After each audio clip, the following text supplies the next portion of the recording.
The town had 3 buildings worth naming, and a 4th that wasn't worth the trouble. There was the feed store at the north end of the road, a post office that shared its wall with a barber shop, and a church whose bell had gone silent 2 winters back when the rope finally gave. The 4th building was the hotel, which was really just a house with a sign, and the sign had faded to where you could only read it in the morning light if you already knew what it said. She had read it fine enough when the stage let her off. She had been reading things in bad light for most of her life. The driver set her trunk in the dirt without ceremony. She didn't ask him to, and he didn't offer to put it anywhere else. The stage moved on before the dust from its own wheels had settled, and she stood with her hand on the trunk's iron latch and looked at the road in both directions the way she always did when arriving somewhere. Out of habit, out of old instinct, out of the knowledge that you should always know which way is out before you figure out which way is in. There wasn't much to see. The road ran straight in both directions and disappeared into the same flat, nothing on either end. The sky was enormous and the color of pewter, and it pressed down on the land like it had somewhere to be. She picked up one end of the trunk and dragged it to the hotel step. The woman behind the hotel desk was named Nola, and she had the careful face of someone who had learned not to ask questions, but who noticed everything anyway. She gave the woman a room on the 2nd floor. South-facing. The window looked out over the back lot where someone had started building a fence and then apparently lost interest around the 4th post. She paid for a week in advance. Nola counted the coins and said nothing about the amount being exact to the cent, but she looked up once, briefly in the way people do when they are recalibrating. The room had a washstand, a bed, and a chair with one leg that had been repaired with wire. She tested the chair before she sat in it. She tested the floorboards near the window before she stood on them. She had learned this from her father, who had learned it from spending one winter in a trapper's cabin where the floor near the stove had been rotting through for 2 seasons before anyone admitted it. She set her trunk at the foot of the bed and didn't open it. Outside, the light was going. The pewter sky had turned to something darker, and the wind had come up, and she could hear it moving through the gaps in the window frame. Not a bad wind, just a wind that was reminding her it was there. She lay down on the bed without undressing, and looked at the ceiling and listened to the town go quiet, which didn't take long. She had answered an advertisement. That was the plain fact of it. She had seen it in the back pages of the Saskatoon paper, tacked between a notice for a lost mare and a man in Yorkton selling a hay press. Farmhand wanted. Must be capable of hard work and honest about it. Temporary. Room and board included. Apply in person to the property 12 miles east on the Carleton Road, or send word to Weyburn Post. Care of the blacksmith. She had read it twice, which was once more than she usually needed. Then she had folded the paper along its original crease and set it on the table and made herself a cup of tea and drank the whole thing before she picked the paper back up. She had been in Saskatoon for 4 months. Before that, Moose Jaw. Before that, a farm outside Swift Current that belonged to her aunt and uncle, and that she had helped them work through 2 harvests before her uncle's back gave out, and her aunt's sister came to help instead, and there was simply no longer room. Not enough room at the table, not enough room in the sleeping arrangements, not enough room in the particular, unspoken arithmetic that families do when they are counting up who owes what to whom. She had left before anyone had to ask her to. That was something she was good at. Reading rooms, reading roads, knowing which way was out. The advertisement in the paper had said capable of hard work and honest about it. She had read that twice because it was the most sensible thing she had seen written down in some time. It didn't ask for references, didn't ask for a family name or a husband's name or an explanation of why she was in a position to be reading advertisements at all. It asked for capability and honesty in that order, and she had both. She had written a letter, 3 sentences. She sent it to the post in Weyburn and didn't let herself wait for the reply for more than 2 days before finding something else to do with her hands. The reply came in 6 days. It was 4 sentences long, and the handwriting was plain and evenly spaced, and said the work was starting the 2nd week of October, and if she was coming to let him know, and he would meet her at the hotel in town. She had written back, 1 sentence, "I'll be there." He was already waiting when she came down the hotel stairs the next morning. She had expected someone older, She didn't know why. The advertisement had not given any indication of age, and she had not asked in her letter, and he had not volunteered it in his, but she had pictured someone older. Gray, at the temples, the kind of man whose hands told the story of his decades more clearly than his face did. He was not that. He was perhaps 35, perhaps a few years more, with a face that had been weathered to something quieter than its original expression, and eyes the color of creek water in August. Not blue, not green, some middle thing that shifted depending on what the light was doing. He was standing with his hat in his hands, and he did not fidget with it, which was the first thing she noticed. Men who fidgeted with their hats were usually about to say something they'd been rehearsing. This man was just waiting. He introduced himself. She introduced herself. He said, "Long ride from the city?" She said. "Stage had a rough axle through the last 30 miles. He said, "It always does." That was the end of the introductions. He carried her trunk to his wagon without asking if she wanted him to, which she appreciated. There was a distinction, she had come to understand, between a man who did something without asking because he assumed he knew best, and a man who did something without asking because the situation was obvious, and words would only slow it down. She had learned to tell the difference from the way a man moved when he lifted something. Whether he looked at you first, or whether he just read the weight of the thing and bent his knees accordingly. This man bent his knees. She climbed up to the wagon seat without waiting for a hand up. He didn't seem to expect otherwise. The horse was a dark bay with a sensible temperament. It moved when he asked it to and didn't when he didn't. She watched the way he held the reins, loose, not tight, the way you hold something you trust, and said nothing.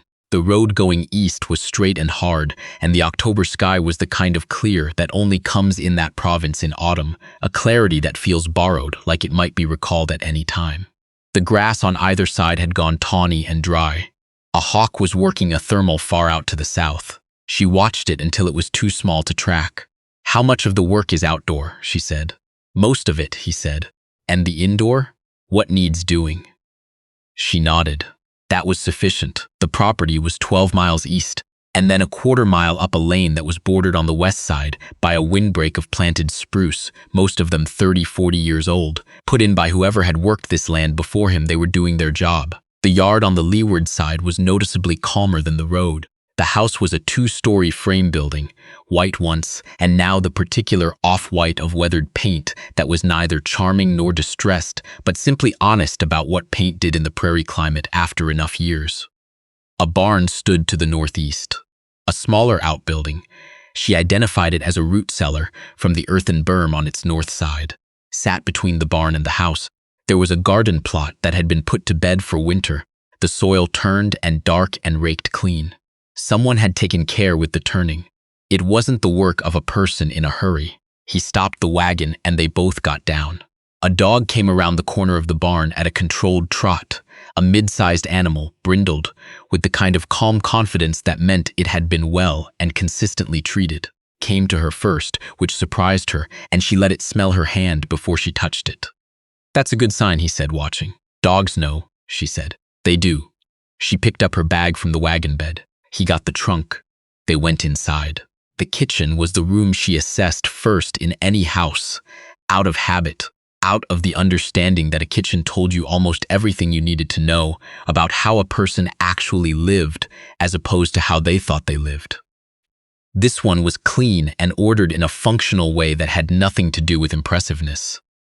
Everything on the counter had a reason for being there, and the things that didn't have a reason had been put away. The wood stove was blacked. The kettle was on. There was a pot of something on the back of the stove that smelled of dried beans and smoked meat. She looked at the windowsill above the sink, where someone had set 3 small stones in a row, quartz or something like it, that caught the morning light when it came through the glass. She didn't ask about them, but she noted them. He showed her the room she would have, which was off the kitchen and had its own door to the outside, and a window that faced east, and a small stove of its own, unlit. She said the room was fine because it was. She didn't say it was more than she had expected because she didn't see the point in giving people that information. He told her breakfast was at 6, that the main work of the season was getting in the last of the field work and winterizing the outbuildings, that there was a list on the kitchen table and they would go through it in the morning. He said if she needed anything that wasn't in the room to let him know and he would try to see to it. She said she would. He nodded and went back to the kitchen. She stood in the room for a moment after he left. The east-facing window had a long view across the field, all the way to where the land broke slightly at a creek she couldn't see but could infer from the line of willows at the horizon. The sky above the willows was dimming now to something amber and violet. She sat on the edge of the bed. It was good and firm. She opened her trunk. The work was physical, and she was good at it. In the mornings, he was already in the barn by the time she came through the kitchen, and she made the stove and started coffee and went out to find him. They worked beside each other without much talk, which suited her. She had spent enough time with people who talked to fill silence, who seemed to experience quiet as a kind of accusation, and she had grown tired of the performance of it. This man seemed to understand that a question asked when both your hands were occupied was just a polite way of interrupting, and so he didn't. The list on the kitchen table was practical and thorough, and written in the same plain handwriting as his letters. Replace south wall boards in barn. Stack remaining cords. Clear and cover root cellar access. Check fencing on east quarter. Reseal roof flashing above mudroom. She read it twice the first morning and memorized the sequence and didn't look at it again after that. When she finished a task, she moved to the next one, and he moved with her or not, depending on what else wanted doing. On the third day, she went up the barn ladder to help him with the roof flashing, and he didn't say anything about her going up, didn't hesitate or offer to do it himself, or suggest she might be more useful handing up materials from below. He just moved over and made room and handed her the tar brush when the time came. She had noted this. She was noting a great many things. On the fourth day, while she was stacking the last of the cordwood against the north side of the house, a truck came up the lane and parked in the yard, and a woman got out. She was somewhere in her 60s, broad-shouldered, with a coat the color of dried mustard and a manner that was openly assessing without being unkind. She came over to where the woman was stacking wood and looked at the stack for a moment. "That's a good stack," she said. "Thank you," she said. "I'm Nola's mother-in-law," the woman said. "From the hotel, I'm Verna." She said it was nice to meet her. Verna looked at the stack again and then at her and said, "He hasn't had help out here in a while." I gathered that, not since his wife. She kept stacking wood. Verna didn't elaborate, and she didn't ask her to. After a moment, Verna said, "His daughter's coming at the end of the week, coming from her grandmother's in Moose Jaw. She's 8. She set another piece of wood on the stack. "Is she? She's been there since the spring. Visited in the summer, went back." Verna paused. "He doesn't say much about it, but she's coming Friday." "All right," she said. Verna seemed to feel that something had been communicated and received, and so she nodded and went to the house to find him, and the woman went back to the wood. She thought about what Verna had said while she finished the last row. She didn't think about it anxiously. She thought about it the way she thought about most things that were complicated. Steadily, from the outside in, turning it over to find its actual shape rather than the shape her first impression had given it. He had a daughter. The daughter had been away. The daughter was coming back. That was interesting, not alarming. Interesting. The girl arrived on Friday afternoon on the bus from the junction, and he drove into town alone to get her and came back with the truck and a child in the passenger seat who climbed down from the cab before the truck had fully stopped. She was small for 8, or perhaps just looked it because of the oversized canvas bag she was carrying, which she had slung over one shoulder at a determined angle. She had her father's coloring, the same brownish hair, the same unhurried eyes, and she walked toward the house with the particular expression of a child who has been in transit long enough to have stopped noticing the newness of things. She stopped when she saw the woman on the porch steps. The woman didn't move. She gave the girl a moment to decide what she thought. The girl looked at her for a long time without speaking. Then she looked at the dog, who was beside the woman's right boot. "Scout likes you," the girl said. It was not exactly an accusation and not exactly an endorsement. It was an observation, stated in the tone of someone who has learned to trust the dog's judgment more than her own first impressions. "He does seem friendly," she said. "He's not friendly to everyone. I know. Dogs are particular." The girl looked at her once more and then went inside without further comment. She heard the screen door and then the sound of the girl's footsteps crossing the kitchen, and then a door further in, and then nothing. She looked out at the yard where he was still lifting things from the truck bed, unhurriedly, giving the moment its space. The girl's name was May. May was precise and watchful, and had opinions about things that she stated without preamble, which the woman found, if she was honest with herself, something close to refreshing.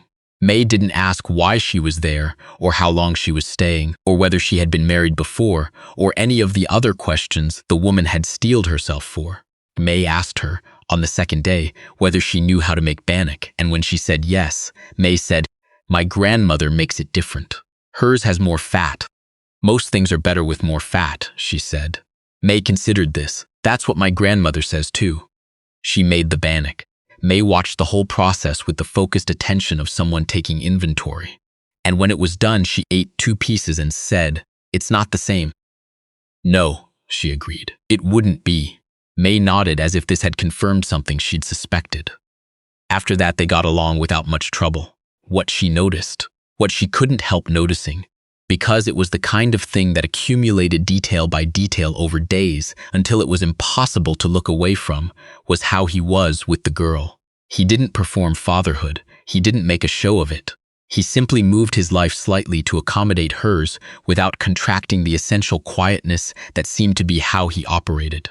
When May wanted to talk, he listened with the same attention he gave to practical things. When May was tired or difficult, he didn't retreat and he didn't escalate. He just stayed. It was the staying that she kept coming back to. She had known men who left. She had known men who stayed in the way that felt like waiting to leave.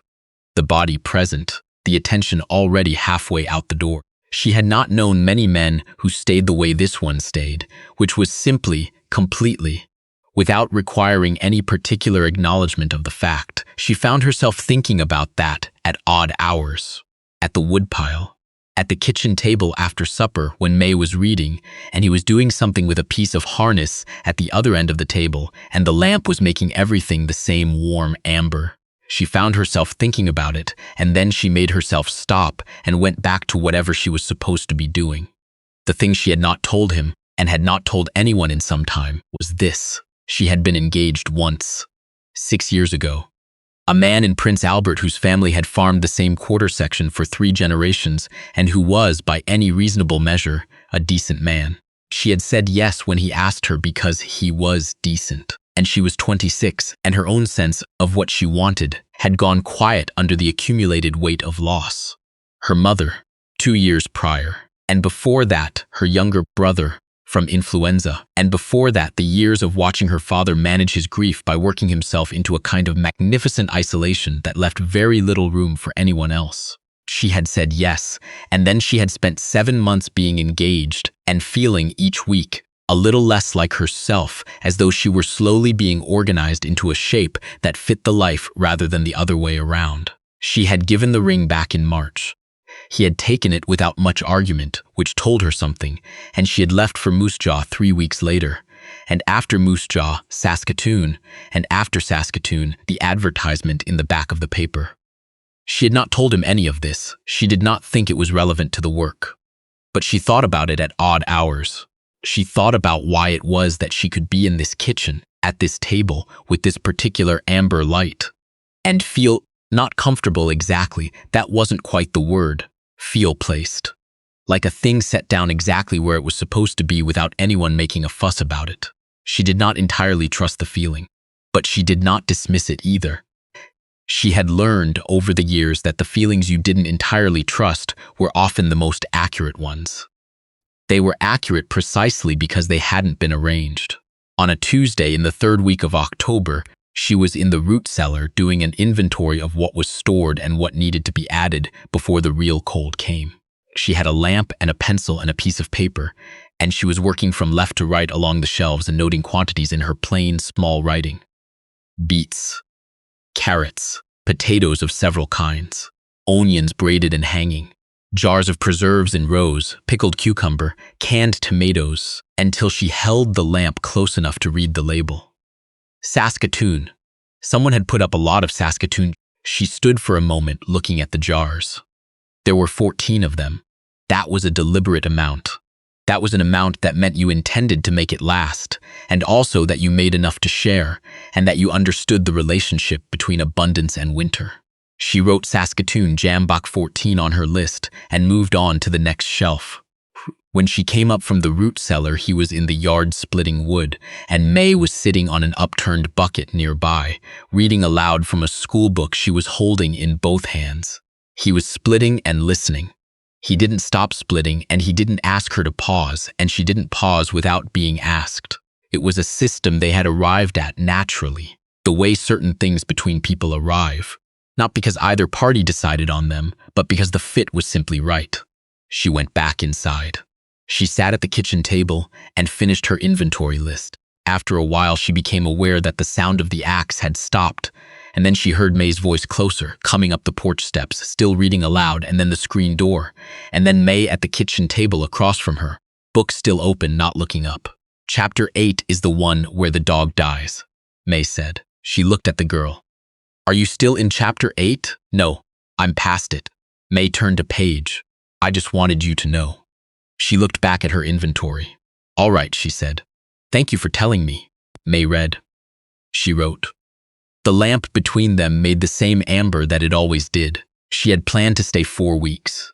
The advertisement had said temporary, and she had taken it at its word, and she had not allowed herself to think past the end of October, which was the only responsible way to proceed. She extended the plan by a week without quite deciding to.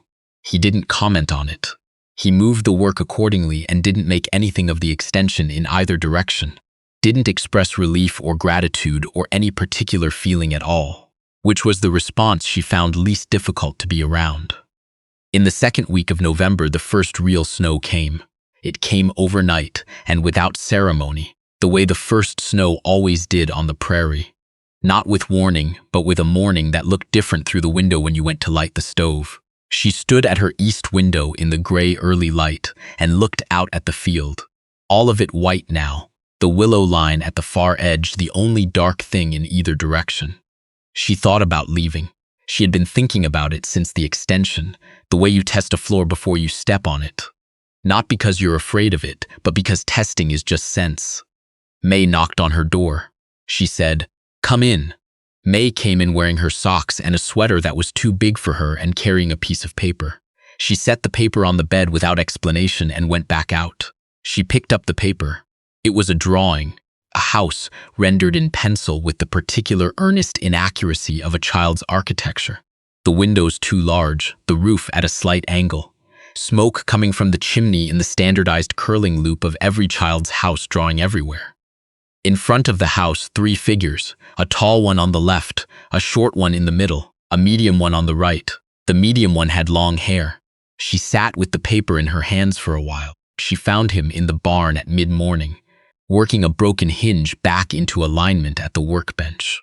She watched him work for a moment from the doorway before she spoke.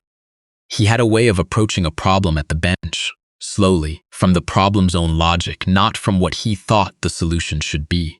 That she had noticed the first week and had come to feel was characteristic of something deeper than just his manner with tools. She said, "I was thinking of staying through November." He didn't look up from the hinge. "All right," he said. She said, "There's still work." "There is," he said. She said, "I don't want you to think I'm." And then she stopped because she didn't know how to finish that sentence in a way that was accurate, and she had a rule about not finishing sentences unless she was sure of the ending. He set the hinge down. He turned and looked at her, not with the expression she had expected, not with anything that needed managing, just with attention. "I don't think anything," he said, "about why you stay or why you'd go. That's yours." She looked at him. He said, "But I'll tell you that there's not a person on this property who wouldn't be glad of your staying, including Scout." She said, "He's not exactly impartial." He picked the hinge back up. "No," he said, "he's not." She stood there a moment longer. Then she went back to what she had been doing. It was a Wednesday 2 weeks later when things shifted, and she recognized the shift not by anything said but by something small and unremarkable that she would have been embarrassed to describe to anyone else. They were in the kitchen after supper. May was at the table with a puzzle. 100 pieces, a painting of a lake with birch trees on the near shore, and he was washing the dishes, which he did without asking whether she would do it, as she had come to understand was simply his habit. She was beside him at the counter drying. It was a particular domestic arrangement, drying and washing at the same counter, in which proximity is unavoidable without being contrived. She had been doing it for weeks without much thought.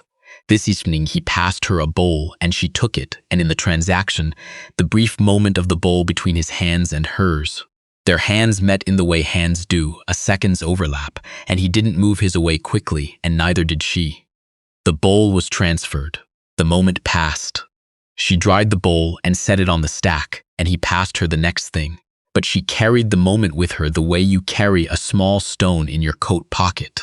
Not because it's heavy, not because it's precious, just because once it's there, you keep finding it with your fingers. In December, Verna came by again and helped May put up the Christmas garland and made tea and stayed for an hour, talking to him at the table while the woman was outside checking the water heater in the barn. When she came back in, Verna was putting on her coat in the porch, and she stopped the woman with a hand on her arm, briefly, and said, in the particular quiet of someone who has observed something they feel is worth saying once and only once. He had a hard few years. She said, I know. Verna nodded. I thought you did. And then she went out to her truck. Christmas was quiet. May came back from her grandmother's on the 23rd and was full of contained excitement that she expressed through a sudden interest in baking, which involved making a mess of the kitchen counter and asking very specific questions about technique. He bought a tree and set it up in the front room and let May direct the placement of everything on it. The woman helped with the lights, which were tangled, and they stood at the table together for 20 minutes working the tangles out, May directing, the two adults at either end of the string. It was, she realized, the first Christmas in 4 years that had felt like something other than an obligation she was discharging. She didn't say this, but it was true. On Christmas Eve, she made the Saskatoon jam shortbread she had learned from her own mother, from a recipe that existed only as a sequence of measurements she had memorized, because the paper had been lost years ago. May ate 3 pieces and said they were good. He ate one and said the same. She said, They were my mother's. He said, They're yours now. She went to stand at the kitchen window for a moment after that, looking at the dark yard, the snow, the barn light left on against the cold. It was a small thing, he had said. She was aware it was a small thing. It sat in her chest like the first warm day after a long winter. Small and enormous at the same time. In January, she wrote to the hotel in Saskatoon, where she had been keeping a forwarding address, and told them they could release it. She told May's school in town that she was available for the winter emergency contact list. She cleaned out the bottom drawer of the dresser in her room and put her things in it properly. Not the way you arrange things when you're not sure how long you'll be staying, but the other way. She didn't say anything about any of this to him. He didn't say anything either. But on a Saturday morning in late January, he came in from the barn and put a key on the kitchen table beside her coffee cup. A spare key on a ring with a small wooden fob. She looked at the key. He poured himself coffee and sat across from her and opened the newspaper without comment, as though a key had always been sitting there, as though there was nothing further to say about it. She put the key in her pocket. She kept her hands around her coffee cup and looked at the frost patterns on the east-facing window, the way the ice had made something intricate and temporary and particular to this exact morning, to this exact pane of glass, to this exact angle of winter light. Outside, Scout was barking at something in the willows. Something small and harmless, a field mouse or a sparrow, the kind of thing that was there and gone. Across from her, the newspaper turned a page. May came down the stairs 2 at a time and into the kitchen and asked if there was more bannock, and she said there was, and May took it without asking what kind of morning it was or what it meant that the woman's coat was now on the hook by the back door rather than the hook by the front. It was a Saturday morning in January on the prairie. It was, as it happened, exactly enough.